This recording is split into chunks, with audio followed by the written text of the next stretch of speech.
কে হচ্ছে kinetic energy. Kinetic energy যখন থাকে তখন তোমার মাস হয়ে যায় m। সো যেই ফ্রেমে, যেমন আমি আবার যদি একটু তোমাকে বুঝায় বলি, যখন এই ফ্রেমে ওর কাছে ওর কোনো কাইনেটিক এনার্জি নাই, ও ভেলোসিটিতে মুভ করতেছে, কিন্তু ওর নিজের কাছে নিজের মনে হবে ওর কোনো ভেলোসিটি নাই। কিন্তু সেজন্য যেহেতু ওর কাছে ওর মনে হবে কোনো ভেলোসিটি নাই, তাই ওর কাছে ওর কাইনেটিক এনার্জিও নাই, তার মানে ওর কাছে ওর মাস হচ্ছে m not.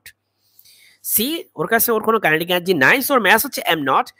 But for a reference frame which is outside this আমাদের কাছে মনে হবে, আমরা বাকি যারা আছি বাহিরে তাদের কাছে মনে হবে না, তোমার কাছে একটা ভেলোসিটি আছে, hence you have a kinetic energy, hence your mass is not m not, your mass is m। So আমরা ওর মাস মেজার করতেছি m, that is why you see that kinetic energy থাকলে সেটা হয়ে যায় m। ঠিক আছে, আই ডোন্ট নো আমি কতটা বোঝাতে পারতেছি। যদি না বোঝাতে পারি, আই থিঙ্ক আমি এক্সপ্লেন করছি ভালোভাবে। সো তোমার হচ্ছে জাস্ট পিছনে গিয়ে বারবার দেখতে হবে যে আমি কি বলতে যাচ্ছি।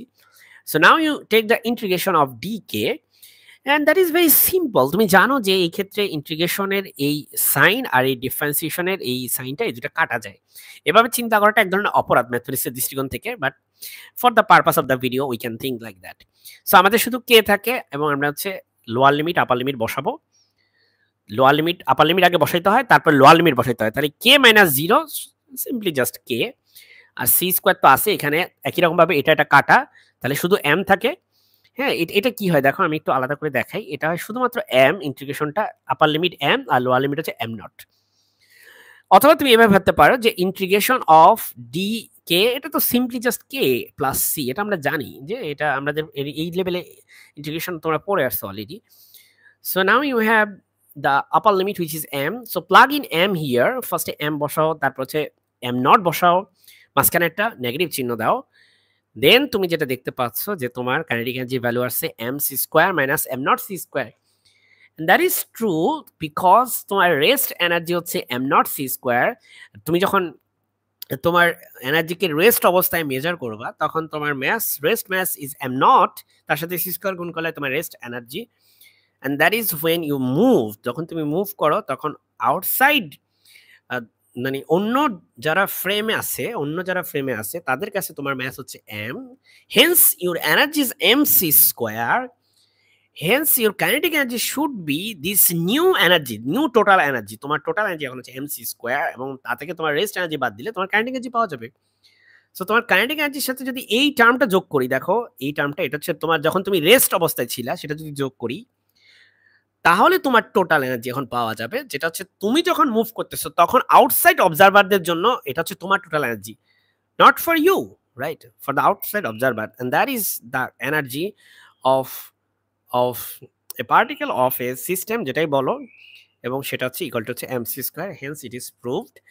আমি কোনো হয়তো সেপারেট ভিডিওতে আলোচনা করবো যে actually equal to MC square actually mean কি করে। আমি জাস্ট একটু বলে দিই, ইকুয়াল টু এমসি স্কোয়ার হচ্ছে মিন করে বেসিক্যালি এভাবে লেখাটা বেশি অ্যাকুরেট। সেটা মিন করে যে দ্যাট এনার্জি যেটা আমরা মেজার করি সেটা আসলে এই যে ম্যাসের জন্য দায়ী। হ্যাঁ, আমরা ম্যাসকে যেভাবে ডিফাইন করতাম ছোটবেলা থেকে, যে mass is the amount of substance that you have. So তোমার ভিতরে যে পরিমাণ অবজেক্ট আছে, যে পরিমাণ ইলেকট্রন প্রোটন নিউট্রন আছে, বা যে পরিমাণ পার্টিকেল আছে, সেই পার্টিকেলগুলোর সমূহগুলার ভর যদি যোগ করো তাহলে তুমি তোমার ভর পাবা।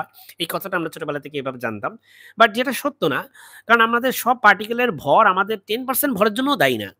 ঠিক আছে, as far as I remember, as far as I recall, 10% ভরের জন্য দায়ী না। তাহলে where does the rest of the mass come from? That comes from this energy that possesses by this not the Higgs field, right? Higgs field থেকে এটা আসে না।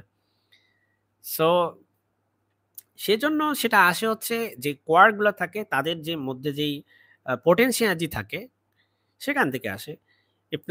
if I'm not saying it wrong, right? অথবা ধরো একটা coffee মাগের যে কথা যদি তুমি চিন্তা করো, কফি মাগের ক্ষেত্রে কফি মগে যদি একটু যখন গরম থাকে কফিটা, তখন এই যে জাস্ট বিকজ পার্টিকেলগুলো গরম বা তাদের ভিতরে কিছু কাইনেটিক এনার্জি আছে, এই কাইনেটিক এনার্জি থাকার কারণে তার কফি মগের যেই অরিজিনালি যে ভর হওয়ার কথা ছিল কফির যে কন্টেন্টগুলো, তার থেকে ভর একটু বেশি হয়, বিকজ সেখানে হিট এনার্জি আছে। সেই হিট এনার্জিকে যদি সি স্কোয়ার দিয়ে ভাগ করো তাহলে সেটা তোমার ম্যাসে কন্ট্রিবিউট করে। ঠিক আছে, সো তার মানে হচ্ছে একটা ঠান্ডা কফি থেকে একটা গরম কফিতে ভর কিছুটা বেশি থাকে, যদিও সেটা হচ্ছে নেগলি